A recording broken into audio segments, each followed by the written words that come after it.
Hello, welcome to Juniper Level Botanic Garden, the home of Plant Delight's Nursery. I want you to meet one of my favorite plants.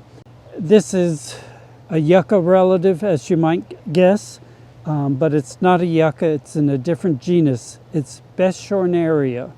It's an early bloomer. Often the scapes start to develop at the time of year in late winter, early spring, when we can still have a frost. It escaped our near frost several weeks ago. The stems are this incredible bright reddish pink, and it's just starting to open the flowers. The flowers don't open much more than this, and you see the inside of the flowers are green and the outside of the petals are green, and then the base is red.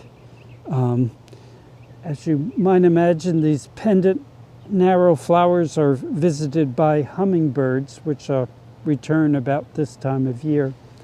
And even though it's a dryland native plant, it doesn't have to have amended soil. It just needs, to have good drainage that, could grow a tomato plant or a hosta or something else.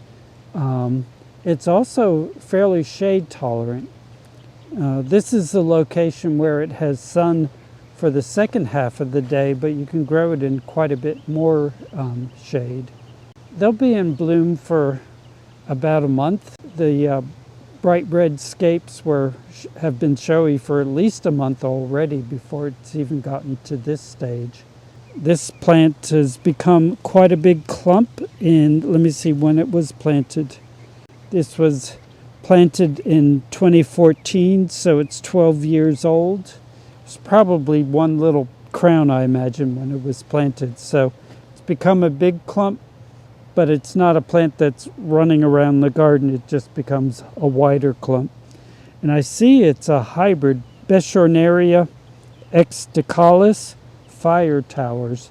I don't know what that hybrid is. The species, I bet one of the species that is a parent of this one is Beschorneria septentrionalis. Now, septentrionalis is Latin or Greek, and all it means is southern, or maybe it means northern, but one of the two. You get to pick. But it seems like an awfully long word to just indicate north or south. But Beschorneria, great garden plant for the partly sunny location. Thank you for your time today, and I hope to see you again in the garden.